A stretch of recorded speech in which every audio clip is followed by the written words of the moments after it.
अगर आपको साफ करना है तो पूरे सिस्टम को ठीक करना होगा।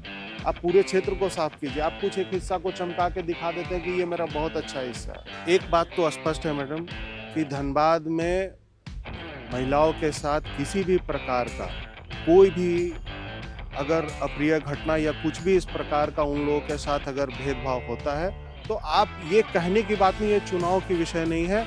ऐसे भी स्थिति में हम लड़ाई लड़ते हैं और सबको हम अगर प्रशासनिक रूप से कार्रवाई नहीं होगा तो हम लोग अपने स्तर से भी उस पर लड़ने का काम करेंगे।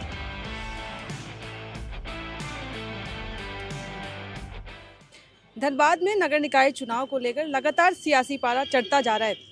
उसी क्रम में इस वक्त हमारे साथ मौजूद हैं संजीव सिंह जी, जिनसे हम बात करेंगे, जो लगातार जन संपर्क भी कर रहे हैं और लोगों तक पहुंच रहे हैं। तो आज हम नगर निकाय चुनाव को लेकर उन्हीं से जुड़ी कुछ अहम मुद्दों पर उनसे खास बातचीत करेंगे और उनको जानेंगे कि उनका विजन क्या है और क्या प्राथमिकताएं हैं। सर नमस्कार, पहले तो समय देने के लिए धन्यवाद। सर सबसे पहले तो बहुत लंबे समय के बाद ये चुनाव होने वाला है, तो इसको किस तरीके से देखते हैं आप?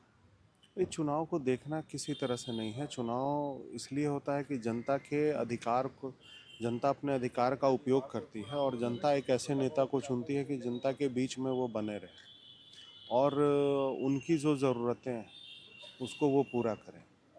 अब परिस्थिति ये है कि पिछले 6 साल से इस नगर निगम में चुनाव नहीं हो पा रहा था और राज्य के झारखंड उच्च न्यायालय ने कई बार इस मामले की सुनवाई और उनके निर्देश के बाद जो है ये चुनाव हुआ है।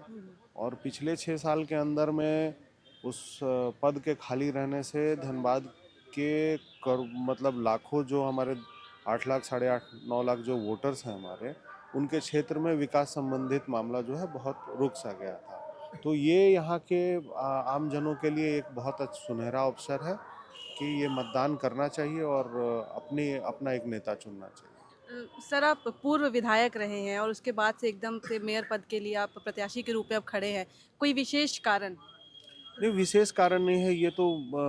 देखिए, मैं जब चुनाव की घोषणा हम लोग किए थे तो मुझे अच्छी तरह से याद है कि हम लोग 3 तारीख को 9:30 बजे एक प्रेस कॉन्फ्रेंस बुलाए और सबसे आखिरी समय में इसकी घोषणा हुई। तो लोगों का इतना दबाव था कि आपको चुनाव लड़ना है। और जब 9:30 बजे रात में जब सोशल मीडिया और अखबार के माध्यम से और सोशल मीडिया के माध्यम से लोगों को ये जानकारी हुई तो पहले ही दिन 4 तारीख को जब नॉमिनेशन कर के लिए हम लोग निकल रहे थे तो हमको लगता था कि 4-4.5 हज़ार लोग जो है उपस्थित होकर पूरे दिन भर में आए और शुभकामना और बधाई दी। और सबसे बड़ी बात ये थी कि उस नॉमिनेशन में किसी भी व्यक्ति को 1 रुपया भी कोई संसाधन की व्यवस्था नहीं दी गई थी। तो स्वतः लोग अपने पास आए थे। तो ये उनका प्यार और सम्मान था और ये उनकी ताकत थी, उन्होंने मुझे चुनाव में उतार दिया। सर इस बार बीजेपी से समर्थन नहीं आया। आपकी वाइफ भी हैं, वो बीजेपी से ही है, तो क्या चुनाव प्रचार के दौरान वो आपके साथ नजर आएंगी? नहीं, देखिए, वो चुनाव हम लड़ रहे हैं और जो प्रत्याशी चुनाव लड़ता है निश्चित रूप से जो वोटर्स होते हैं उनको देखकर वो मतदान करते हैं। तो जो व्यक्ति है वो चुनाव लड़ने वाला, वो कैंडिडेट हम खुद हैं। तो कैंडिडेट को लोग देखते हैं कि कैंडिडेट का क्या व्यवहार है, क्या वो उसके प्रति लोगों के क्या सहानुभूति है या फिर वो कैसा काम करने वाला है। तो जो आपका कैंडिडेट है वही उस पर ही तय करती है जनता, इसमें किसी की आवश्यकता नहीं। तो आपने पार्टी के ऊपर चुनाव को चुना और आप चुनाव में खड़े हुए हैं, तो इसको हम किस तरीके से देख सकते हैं कि इस तरह की या तो समर्थन नहीं मिला तो उससे आपको वोट का कोई नुकसान हो सकता है, या फिर एक अपना इंडिपेंडेंट आइडेंटिटी मजबूत करने का ये एक अपॉर्चुनिटी हो सकता है? देखिए, सबसे पहली बात तो कि ये इंडिपेंडेंट चुनाव है। कोई भी प्रत्याशी जो उम्मीदवार है, कोई भी कोई दलीय आधार पे चुनाव नहीं लड़ रहे हैं और किसी का भी सिंबल पार्टी से जुड़ा हुआ नहीं है। तो ये स्पष्ट है कि यह निर्दलीय चुनाव है। और जहाँ तक रहा पार्टी के मान सम्मान के बाद, तो हर एक पार्टी का मान सम्मान हम लोग करते हैं। इसमें कोई हम लोगों का मतभेद नहीं रहता है। और बात रही कि अपने आप को खड़ा करने के लिए या ऐसा करने के लिए, तो देखिए, एक चीज़ तो आपको स्पष्ट बता देते हैं कि इस चुनाव में से पहले जब धनबाद में लोगों के बीच हम आए थे, स्वस्थ होकर जब लोगों से मिल रहे थे, तो आपको ये बता देते हैं कि आप ये जानकारी उपलब्ध करा लीजिए कि जो हमारा रोज़ का मुलाकात था वो 200, 250, 300 लोगों से बराबर का हमारा मुलाकात रहता था। और जो उनके कुछ लोग ऐसे आते थे और कुछ लोग समस्या लेकर आते थे, तो समस्या का समाधान करते थे। तो ये एक आइडेंटिटी, अगर आपके पास कोई आ रहा है तो आपकी अपनी कोई पहचान है, कोई अपनी ताकत है, लोगों का समर्थन है, और लोग ही हमारे, जो जनता है वही मेरी ताकत है। तो इसमें आइडेंटिटी का कोई बात नहीं था। तो इस चुनाव के दौरान जब हमारी टीम पब्लिक ओपिनियन ले रही थी तो कुछ नाम सामने आए कि इनकी ज़्यादा चर्चा हो रही है, तो उस दौरान पूर्व मेयर जो रह चुके हैं उनका भी नाम था, तो उनके कार्यकाल को, उनके किए हुए कामों को आप कैसे आंकते हैं, और उस दौरान आपका विजन क्या कहता है कि आप उन कामों से बेहतर क्या कर सकते हैं? हम तो एक बात की चर्चा कर रहे थे जब हम जा रहे थे, तो शहर के हर क्षेत्र में लोग जब पहली बार धनबाद 8 साल, साढ़े 8 साल के बाद आए, तो जब हम आए तो लोगों ने कहा कि भाई धनबाद बहुत डेवलप कर गया, बहुत डेवलप किया, इतना डेवलप किया है कि आज एक जगह पर इसका स्थान है। जब हम घूमना चालू किए, जब हम गए पहली बार, पहला ही दिन गए क्षेत्र में, तो पता चलता कि इतना डस्ट मेरे ऊपर पड़ा, और मुझे ये लगता कि अगर गाड़ी से हम लोग ना घूमे तो आपको कोई पहचान नहीं सकता है। तो डस्ट ये कहाँ आ रहा है?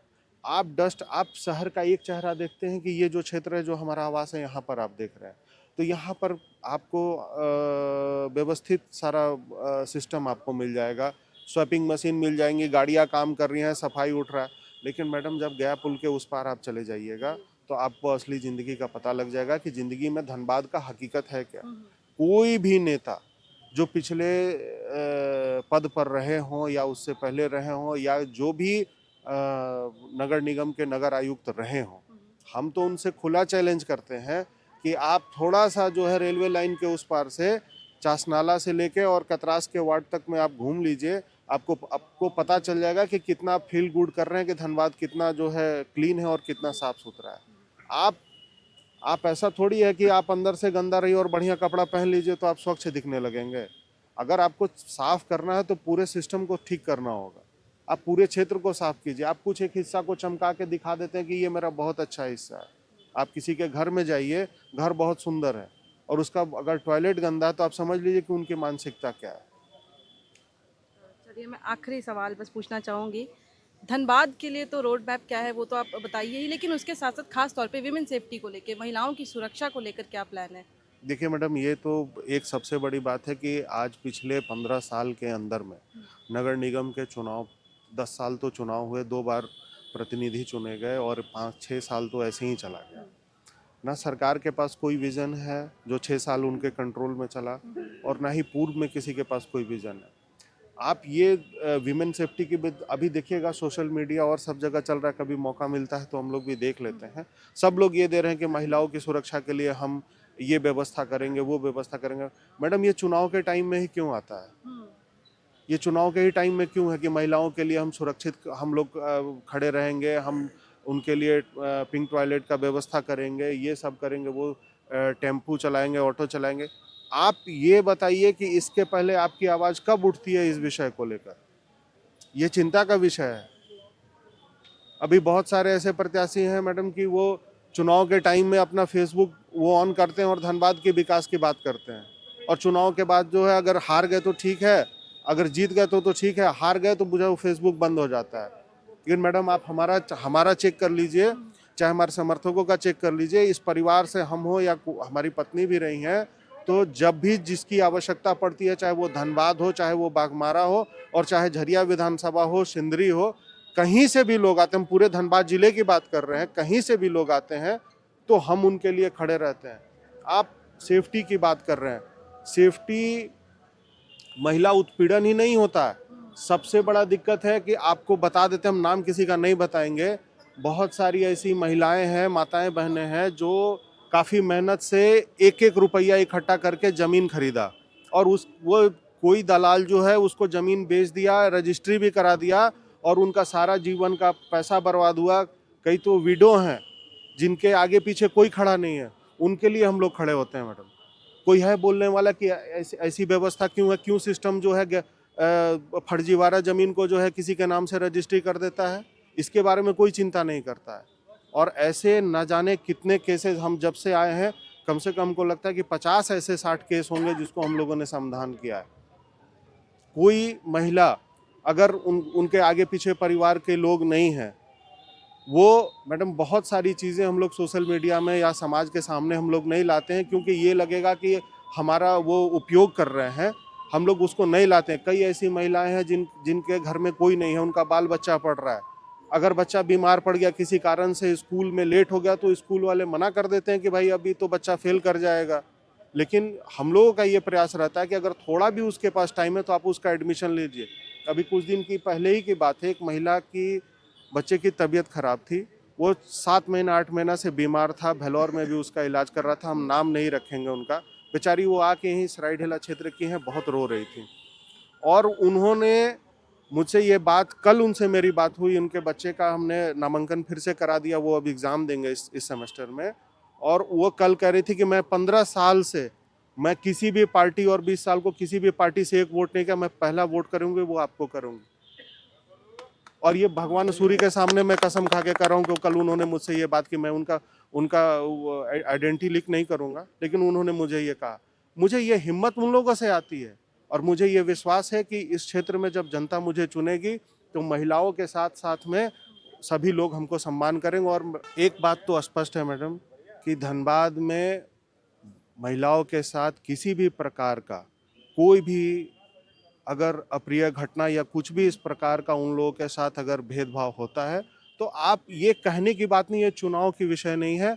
ऐसे भी स्थिति में हम लड़ाई लड़ते हैं, और सबको हम, अगर प्रशासनिक रूप से कार्रवाई नहीं होगा तो हम लोग अपने स्तर से भी उस पर लड़ने का काम करेंगे।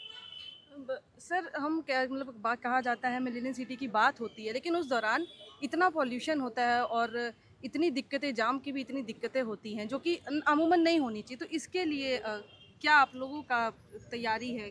मैडम जब मैं 8.5 साल बाद जब ठीक जेल से छूट के आया, और उसके बाद इलाज के दौरान, तो मैं इस बीच में पटना गया था।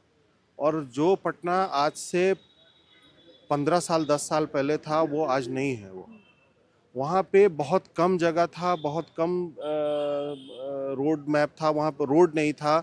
लेकिन वहाँ पे जो काम किया गया ना, रोड की व्यवस्था इतनी की गई, अंडरपास किया गया, पुल की व्यवस्था है। तो जब वैसे व्यस्तम शहर में वो व्यवस्था हो सकती है, तो हमारे धनबाद में क्यों नहीं हो सकता है? तो वो टेक्नोलॉजी यहाँ लाने की आवश्यकता है। आप जाइए, आप एक बार पटना के बारे में पता करिए, पटना सिटी के बारे में पता करिए। वहाँ लोग 5-5 घंटे जाम में खड़ा रहते थे, और आज ये स्थिति है कि जिसको जहाँ जाना है, जिस कोने में, वो बस एक रास्ता चुन लें और वहाँ से वो निकल जाते हैं। तो वो व्यवस्था हम यहाँ लाएंगे, वो हमारे पास तैयारी है उसकी। आप धनबाद में किसी भी क्षेत्र में, चौक चौराहे में है, जहाँ पुल की आवश्यकता है वहाँ पुल दे दीजिए, जहाँ अंडरपास की व्यवस्था है वहाँ अंडरपास होगा। मतलब प्लान आपके पास रेडी है एग्जीक्यूट करने का? बिल्कुल है हमारे पास। काम करने की इच्छा शक्ति होनी चाहिए और गवर्नेंस बढ़िया होना चाहिए। मैं धनबाद के लोगों से एक आपसे आखिरी बार ये कहूँगा इस विषय को लेकर कि आप धनबाद का एक नेता और बेटा चुन रहे हैं। आप कोई डिक्टेटरशिप करने वाला कोई अधिकारी नहीं चुन रहे हैं। यहाँ लोगों से मिलना सरल है, बात करना सरल है, और ये मेरा प्रयास है कि किसी भी स्थिति में लोगों से मिलजुल कर उनके काम को समाधान करने का काम करें। चलिए ठीक है। ये हमारे साथ संजीव सिंह जी मौजूद थे, सिंह मेंशन के, जो इस बारी प्रत्याशी के रूप में खड़े हुए हैं, और उनका साफ एजेंडा जो है, उनका ये मानना है कि क्लियर रूप से विमेन सेफ्टी और कुछ चीज़ें जो हैं वो टॉप प्रायोरिटी पे हैं, जिसका समाधान वो चुनाव जीतने के बाद करेंगे। और उनको धनबाद की जनता पर पूरा भरोसा है कि धनबाद की जनता इस बार उनको चुनेगी और ये मौका देगी, ऐसा इनका विश्वास कहता है। फिलहाल इस वीडियो में इतना ही। कैमरे के पीछे मौजूद हैं मेरे सहयोगी अभिषेक, मेरा नाम है साक्षी पांडे, और आप देख रहे थे एयर नाउ।